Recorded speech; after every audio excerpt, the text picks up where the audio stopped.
नमस्कार मंडळी, मी Shri S D झाडे, कृषी पर्यवेक्षक विहापूर, तालुका कृषी अधिकारी विहापूर कार्यालय, जिल्हा नागपूर।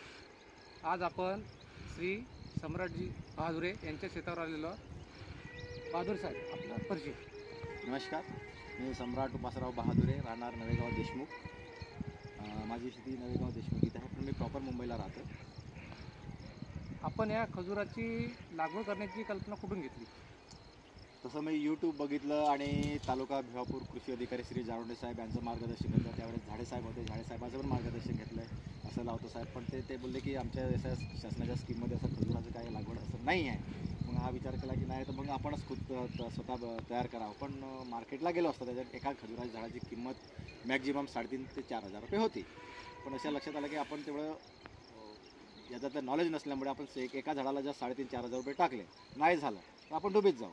मग मी काय केलं की माझ्या मित्रामार्फत की आपण बियामार्फत तयार करून घेऊ। तर एक सोलापूरचे गायकवाड म्हणून आहेत, त्यांनी त्यांची यूट्यूब बघितली, त्यांचं मार्गदर्शन घेतलं। साहेब, मी गरीब शेतकरी, आम्ही एवढं काही अफोर्ड करू शकत नाही, त्यामुळे मी खजूर खाल्ले आणि बिया तयार केलं आणि त्याच्यापासून झाड तयार केले। मग त्यांचं गायडन्स घेऊन तो करू शकतो, तर मी काय करू शकत नाही। मग मी सौदीवरनं बी मागवलं, आजवा बीजावरण केलं। बीजावरण केल्यानंतर काही दिवसांनी ते कोंब आल्यानंतर 1-1.5 महिन्यात त्याचा प्लॅन्ट तयार झाला। ते प्लॅन्ट मी डायरेक्ट शेतामध्ये पिशवीमध्ये तयार केला आणि मग शेतामध्ये लावलं। म्हणजे तुमची इन्व्हेस्टमेंट कॉस्ट म्हणायला फक्त जे तुम्ही खजूर विकत घेऊन आले आहेत, माझी इन्व्हेस्टमेंट कास्ट मॅक्झिमम 2,000 ते 3,000 रुपये झाली याच्यामध्ये। म्हणजे माझा सगळा झाडाचा खर्च याच्यामध्ये हे झालेला आहे। पण याच्यामध्ये लॉस पण असं झालं की त्याच्यामध्ये झाडामध्ये नर आणि मादी निघतो हे मला माहीत नव्हतं त्यावेळेस। मग एकाला विचार, बाबा काय करताय? साहेब म्हणते याच्यामध्ये अर्धे नर निघतील, अर्धे मादी निघतील। जेव्हा फळ येईल तेव्हा तुम्हाला माहीत पडेल। जेव्हा फळेल तर झाडाची हाईट 2 वर्ष गेली असेल तेव्हा, पण जेव्हा एखादं झाड कापून टाकाल तर तुमचा लॉस झाला। त्याचा बचत केली आहे, परंतु आपल्याला आता आपण बगीचा तयार केला आहे, यामध्ये आपल्याला असे किती टक्के झाडं काढून फेकावं लागली? असे मला 25% झाडं काढून फेकावं लागले। 25%, म्हणजे जवळपास आपण 2 ते 3 लाखाचा जो खर्च होणार आपला रोपावर, हां, तो बचत करून आपल्याला 25% रोप म्हणजे काही त्याचं काही अकडलं नाही। हां, तर यानंतर आपण बगीचाची लागवड कशी केली? बगीचाची लागवड असं तुमचे तालुका कृषी अधिकारी यांच्या मार्फत 20x20च्या याच्यामध्ये हे केलेले आहे। दोन्ही झाडामध्ये अंतर 20 फूट ठेवलेलं आहे, दोन्ही लाईनीमध्ये अंतर 20 फूट ठेवलेलं आहे आणि त्याच्यामध्ये एक मे-जूनच्या दरम्यान मी हे लागवड केलेली आहे। यानंतर आपण खजूर पिकाला कोणती खतं द्या? खजूर पिकाला आजपर्यंत माझ्याकडे मी 0 खतं ठेवले सगळ्यात। ॲक्च्युली कसं माझ्या शेतामध्ये आंतरपीक असल्यामुळे जो खत आंतरपिकाला जातो तो फक्त माझ्या झाडाला जातो। बस स्पेशली असं खत कुठल्या झाडाला दिलेलं नाही।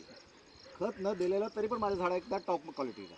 आणि किती झाड आहेत टोटल बगीच्यामध्ये? टोटल बगीच्यामध्ये माझे 220 झाड आहेत, त्याच्यामध्ये एक 20-25 नर आहेत, बाकी मादी आहेत। आणि मग नवीन रोप कसे करताय तुम्ही? ॲक्च्युली त्याचं जे हे येतोय त्याच्यामध्ये फुटवे येतात, किडीसारखेच फुटवे येतात। त्या फुटव्याला बेबी फुटवे म्हणतो आपण त्याला। ते जमिनीमध्ये त्याचे फुटवे तयार करून आपण दुसरीकडे प्लांटेशन करू शकतो। एका झाडाला अंदाजे किती येतात फुटवे? 5 येतात, 10 येतात। ते पण तेवढे काढू नाही, ठेवू पण देऊ नये, कारण की त्याच्यात एक प्रकारचे कसं होतं, मग झाड कमकुवत होऊन जातं। जसं जसं काढू आपण, जसं एखादा पार्ट आपण हाताला तोडला तो कमकुवत होतो। मग मॅक्झिमम 3-4 ठेवून द्यायचे, बाकीचे 3-4 काढायचे, बाकीचे प्लांटेशन करायचे।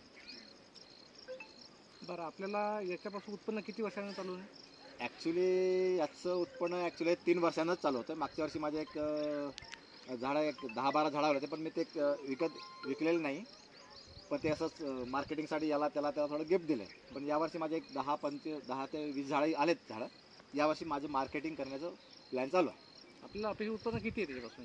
आता एका झाडाचं उत्पन्न आपण जर 200 रुपये जरी किलो पकडलं, एका झाडाला कधी 100 किलो निघतील किंवा 200 किलो निघतील।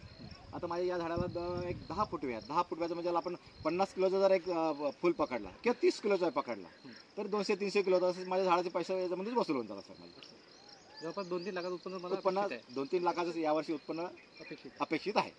आपल्याला तर मेंटेनन्सचा खर्च काय येतो?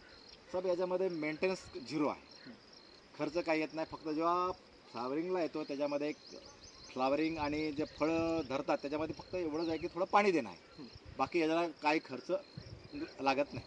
हे आपले फुटवे काढावं लागते ते फुटवे ॲक्च्युली तो ॲक्च्युली कसं एका झाडाला काय की 1 तास एक तास द्यावा लागतो तुम्हाला. काटे काढणं आणि त्याच्या फुटव्याचं पॉलिनेशन करणं हाच खर्च आहे. हा खर्च म्हणजे कसं एका दिवसाला लागेल की 10-20 झाडं तुम्ही करून टाकता. म्हणजे मॅक्झिमम तुमचा एक 5-10 हजार रुपयाचा खर्च तो पकडून घ्यायचा मेंटेनन्सचा खर्च. यावर आपण शेतकऱ्यांना का सांगा? नाही, शेतकऱ्यांना तर मी त्यावेळेस पण सांगितलं की बाबा प्रत्येक शेतकऱ्याच्या शेतामध्ये एक बगीचा असायला पाहिजे, छोटा का नसेल. त्याच्यात तुमचा खर्च हा 0 होऊन जातोय. काही आंतरपीक तुमचं चालूच राहतोय. आंतरपिकाचा खर्च आणि हा तुमचा बोनस पॉईंट आहे. आता माझे 200 जरी झाडं आले पुढच्या वर्षीपासून तर माझा हा बोनस पॉईंट माझ्या 1 लाख 2 लाख 10 लाखाच्या वरती उत्पन्न होऊ शकतो. पण आंतरपीक माझं चालूच राहणार आहे. जो रोज डेली वेजेस आपण जो करतोय प्रत्येक वर्षी सोयाबीन पेरणं हे पेरणं हा चालूच राहणार आहे. म्हणजे माझा ज्या औषधाचा खर्च या झाडाला लागणार नाही. हाच खर्च जर सोयाबीनला टाकला तर हाच औषध माझ्या याच्यावर उडणारच आहे. ॲडिशनल असा खर्च काही मला लागणार नाही.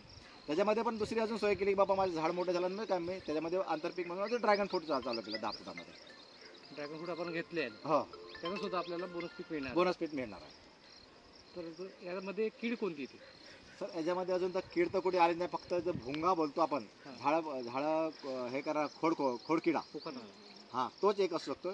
पण याच्यामध्ये कसं आपण जे एखादा फांद्या तोडल्या किंवा हात तोडल्या तर एक प्रकारची जखम होतो. त्या जखमेमधून तो आतमध्ये चालला जातो. ते होऊ नये म्हणून प्रत्येक आपला 6 महिन्यांनी किंवा जसे फांद्या छाटाल त्यावेळेस ते कुठलंही औषध आपलं किडीचं औषध असेल ते मारून टाकायचं बस. म्हणजे कमीत कमी मेंटेनन्सचा खर्च आहे आणि जास्तीत जास्त उत्पन्न देणारं हे पीक आहे. पीक आहे आणि जवळपास आपल्याला 100 ते 150 वर्षापर्यंतचं आयुष्य आयुष्य आहे या पिकाचं. या पिकात म्हणजे आपल्या 1 ते 2 पिढ्या किंवा 2 ते 3 पिढ्या पिढ्या बसून सुद्धा खाऊ शकतो. बसून खाऊ शकतात असं हे पीक आहे. पीक आहे. त्यामुळे सर्व शेतकऱ्यांनी खजूर पिकाची लागवड करावी शक्यतो आणि आपला आर्थिक जीवनमान उंचावं असे इथे इच्छा व्यक्त करतो.